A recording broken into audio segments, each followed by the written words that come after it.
Hi everyone, my name is Jonathan Coholich, Navionics Marine Specialist. I'm going to be talking to you today about how I catch smallmouth on Lake Erie and some of the techniques that I use while on Erie to catch smallmouth. One thing that's real big with Lake Erie that I've found to really help me out is there's sort of a seasonal kind of movement of the fish from I normally fish up there in the spring, summer, and fall. I'm not too big on freezing and walking out on the ice up there. But up on Erie, some of the let's see here. Some of the movements that they do is when I get up there is normally a spring movement where you got the fish coming from the deeper water. You got them coming in and starting to stage to move up to spawn. During this time, I normally will target the air. I'm going to show you mainly out of Prescott because that's where I spend most of my time. On this area, I normally in the spring, late winter, early spring, I'll target around the chute coming out, or even there's the cribs down in the area where you got some of the um, orange arrows. And also, if you're actually inside the bay, for those of you who don't like to always go all the way out, if you got a smaller vessel, the area right at the inside of the chute is also a pretty good area where you got some deeper water where the fish will hold during the winter months. And in the spring, when it finally breaks and starts warming up a little bit, they'll look to move up to find spawning beds. One thing too, during the spring and when the fish finally move up a little bit and start to spawn, fish don't always spawn on in shallow water. Like when I'm talking shallow, I'm talking like a couple feet. A good bit of the time, you could find pretty decent size smallmouth in a little bit deeper water. I normally like to target anywhere from 15 and less, depending on the type of ground. Smallmouth, I've always found like a little bit of a um, gravel or even oyster bar kind of ground. So if you can find something like that, more than likely you could probably find a smallmouth bed in a little bit deeper of water. Let's see here.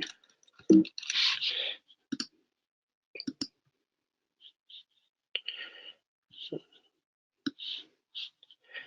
this is showing you a little bit of like the pre-spawn stuff I was just talking about. You got the chute, which has a really deep drop off. A little bit of the inside that has some deeper water with some shallow water nearby. Also, if you like the inside of the Prescal, there's this area here that I have circled. That is a really big point that comes out a ways from the actual shoreline. So you have a lot of areas in there where the fish will move from deeper to shallower water.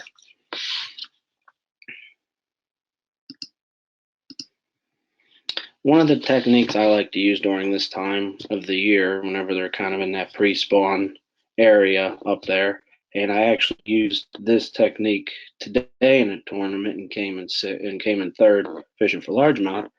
I like to use some jigs, such as like the Ned rig. One thing I like about the rig is I like to finesse fish when I can. And with smallmouth, you have a lot of finesse fishing that I like to do for them. I do a lot like to finesse fish a lot for them more than I'll sit there and throw a jerk bait or something like that. But with the Ned rig, what I found is if you can get a tungsten head, I found the tungsten heads to be a lot more productive for me at least. Gives a little bit more weight on them.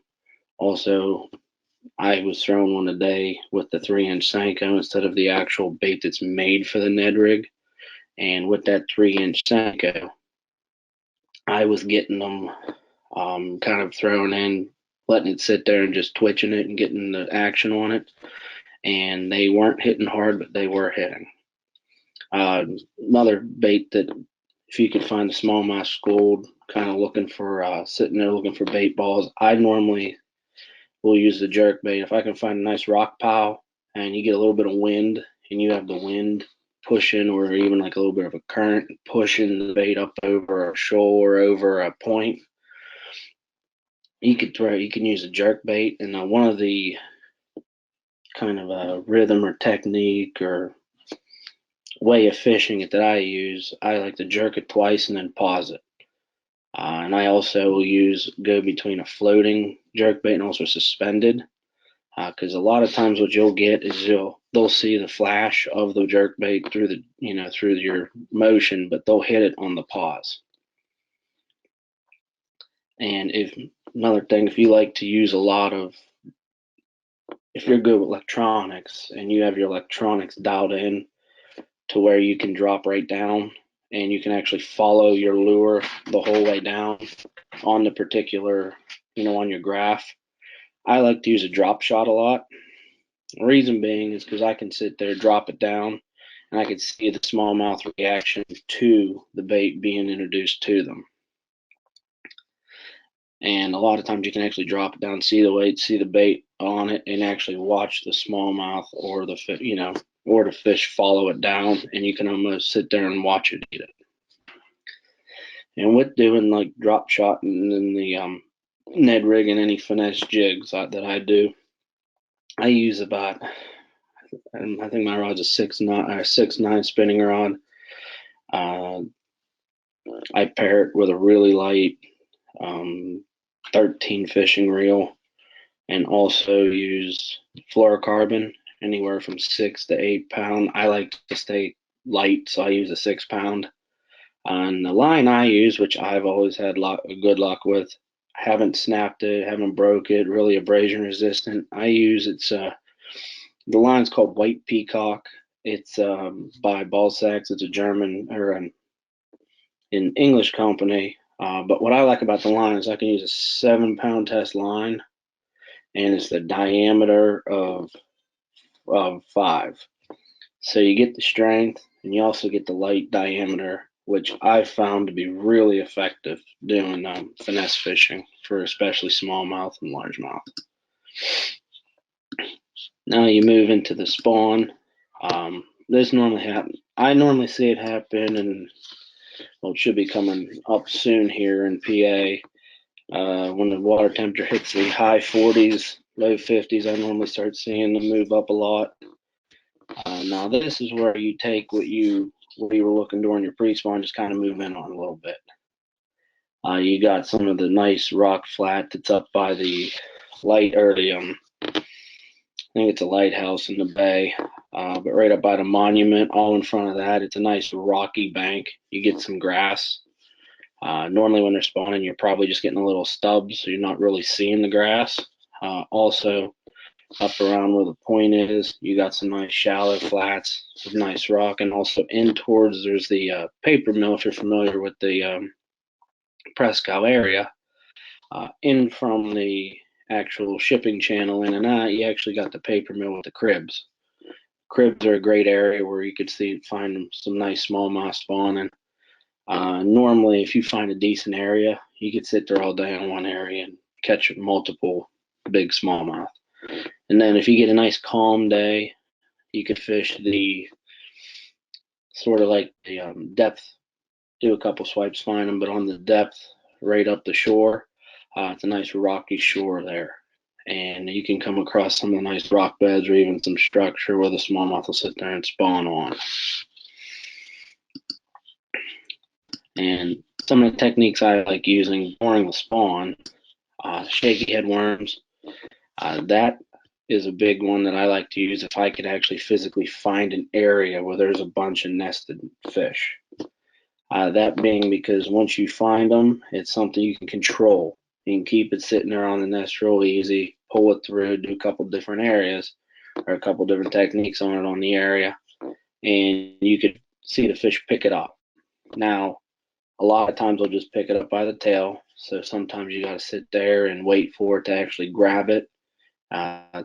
one thing I don't like about being able to actually sight fish for stuff like that, because you want to set it the minute you see it get it. You got to pause a little bit, wait for it to inhale it.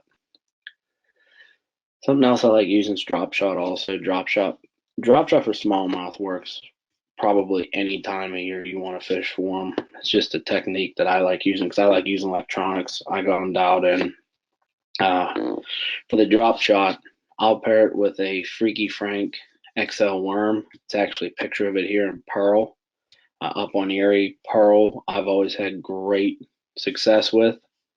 Also, they have another color I like using. It's called Boom Boom Pink. I've always caught a bunch of big smallmouth on it, but they also have your other natural colors, green pumpkin, watermelon, and variations in between. When you're looking for spawning smallmouth on nests, another tool I use is called a flogger. It's, if you ever heard of the orange cone, I know FLW's talked about it and Bassmaster has at times. And it's made by Lurecraft.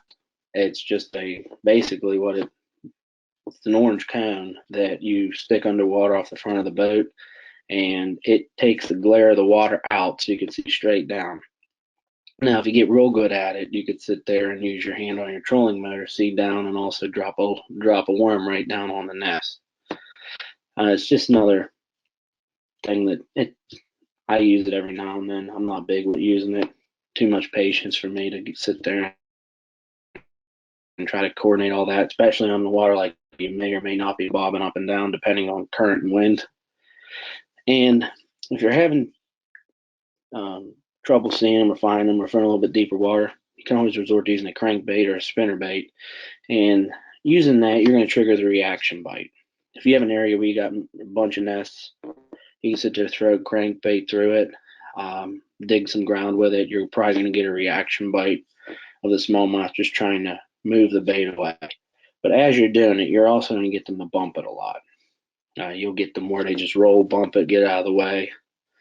So sometimes it can take multiple attempts in an area to actually get them to hit it and bite onto it.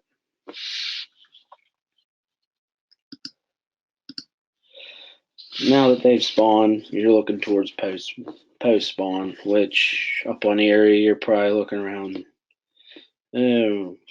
probably beginning of about mid-May, end of May, beginning of June, when the last of them are probably out of the shallows from spawning. Now at this point, you're looking at moving kind of back on the ledges a little bit. Now that the fish spawn, the males are already probably moved down, but now the bigger females are going to move back down. At this time, you're going to see them on the ledges scold up. They're probably going to be scold up, or bait fish and food's really readily available, so they got to expend little effort. They're going to be a little bit worn out, tired from all from spawning. So it's more on finding them, targeting them, presenting it to them. Some of the techniques for that, since you're on ledges, they're going to be looking for probably around where there's a bunch of bait fish. And they're going to be playing rocky point, shoals, drop offs, waiting for the bait to be washed over with current, wind, anything that'll really wash it down. Here I like using diving crankbaits. Some nice even lipless crankbaits would work. You could throw jigs down the actual drop. Drop shot I like using too, because you could actually target the fish, target a school of fish, bring it down the ledge, present it right in front of it. And then I also tend to rely a lot more on my electronics. And that being is, if you're looking at the picture, fishing a drop off here, you can see where the fish are positioned on the ledge, and you can see where there's like a bait ball of fish and where the predator fish are sitting. And then with that, you know where you need to get your bait, where to get the worm. If you got your sonar dialed in, you can also use a drop shot and drop it right on them. See their reaction to it. If they're, if the school's fired up, you'll see it on the graph. And This is a picture of a side by side of a just traditional on the right with the chirp on the left. It's from a Simrad unit. They're what I use up there, so any of them are good. Lowrance, Simrad, it's all preference. Now in the summer, what you're looking around end of June, July, even in August, depending on weather, the fish, the smallmouth, to me, return to kind of a normal. To me, I want to call it normal, but they're going to return to positioning on rocks, up on shoals. They're going to be more active. You're also going to be able to play them on a lot of the wind. Like if there's a shoal, I have some marked up here outside Prescott. There's a couple I have marked near the shipping channel down here.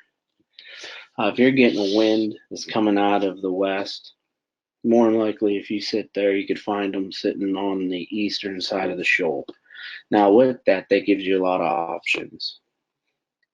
If you're going to do it that way, some of the stuff went too far. It gives you a lot of options on it. You can sit there. The actual picture here showing you a picture of a bunch of bait with some of the bigger fish mixed in. This is also showing a drop shot picture. You got your drop shot weight at the bottom with your worm mixed in up top and the bait fish. This would be if you're sitting there and you're looking at a school of them. You drop it down. You can see from A to B to where the fish actually hits it there, that the fish is reacting to it, the drop shot bait being presented to it. With a school like that, that's one way you could fish for them. Depending on how shallow the shoal is, I've had a lot of success if you got a wind positioning behind it and pulling crankbaits over it. That's just because you're going to have the wind wash the bait across the shoal, and once the bait gets on the other side, they're sitting there ready to just ambush it. Now, doing that, you can do many different styles of hard baits too. You could do your lipless. You could do even a jerk bait at this time, depending on conditions. You could do a medium, the deep diver, all depending on depth. That is more or less a preference and of what you like to fish. Also, you can use your spinner baits, and I've also seen people use blade baits, and there's no, I forget the name of it off the top of my head, but there's another bait out there. It's got the two blades on it. It's like a jerk bait with the two blades, one on each side. I've had some people that I know go out there and throw them all day, and have had plenty of success. A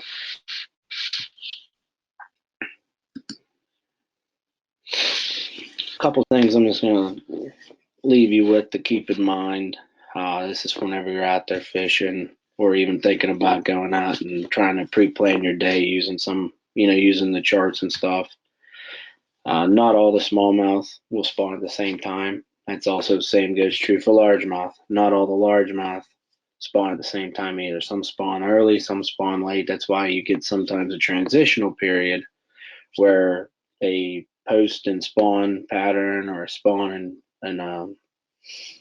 or pre-spawn and spawn, or even sometimes a post-spawn in the summer, you get a little bit of overlap, because not all fish will spawn at the exact same time. Keep in mind, not all smallmouth will go real shallow to spawn, which for Erie, real shallow, 10 foot, 15 foot, still somewhat considered shallow for Erie. But if you're used to fishing inland lakes and smaller lakes, normally I think of anywhere from 3 foot or less. But not all smallmouth, and a lot of times some of the bigger smallmouth will stay out a little deeper on like a 10, 15 foot area, gravel rock bottom, or even sometimes you can find a shell bed up on Erie. They'll sit and spawn on that. Electronics and understanding the cone of your transducer coming off either your trolling motor or where you have it mounted on the transom of your boat can help you tremendously when you're doing finesse techniques to catch smallmouth, just for the fact that you can watch the bait go down and be able to see the fish reaction. And you can also kind of play the fish a little bit and make sure your bait's in the strike zone for that fish, which will help increase your number of hits, and also help you with getting better hook sets, because sometimes you don't really feel the smallmouth take it as much as being able to watch them on the graph take it. Light line will also help with hook sets.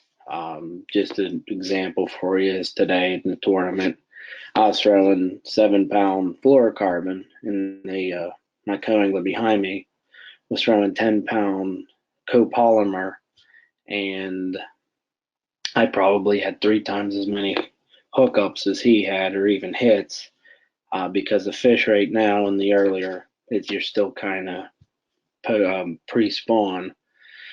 The fish are a little bit more finicky, and you got to play them out. So anything that would deter them a little bit will, and make it harder for you to get them to get a hook set. And a lot of times smallmouth tend to swim in schools, and you'll see that from using electronics and even catching them. You'll notice that when you find 1 or 2 smallmouth, more than likely you're going to find a bunch of them. And that holds true if you're on shoals, if you're on drop-offs. Normally they like to school up, and a lot of times if you go out there and you catch a 2-pound smallmouth, a lot of times the majority of the smallmouth in that school are going to be 2 pounds. Yes, you're going to have exceptions, I know that, but if you can get in there and find a decent school of them, you can have a lot of fun catching smallmouth.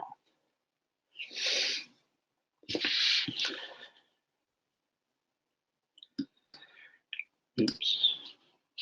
So that's all I have for you guys tonight. I appreciate those who stayed around to attend it. I'm sorry about the little bit of electronic difficulties and the late login and getting started late on this. If any of you have any questions, let me see if this is on here. If any of you have any questions, please feel free to email me any of them. I believe my email is attached to the blast email that goes out. If there's any way I can give you some advice or pointers that I haven't covered here, I'd be happy to do so. I spend a lot of time up on Erie, fish many tournaments out of Presque Isle. I've done a little bit out of Sandusky, but what I found is once you kind of get in the mindset and used to fishing some of the winds and how bait washes over shoals, and you kind of get in the mentality of fishing smallmouth, it comes easier and easier.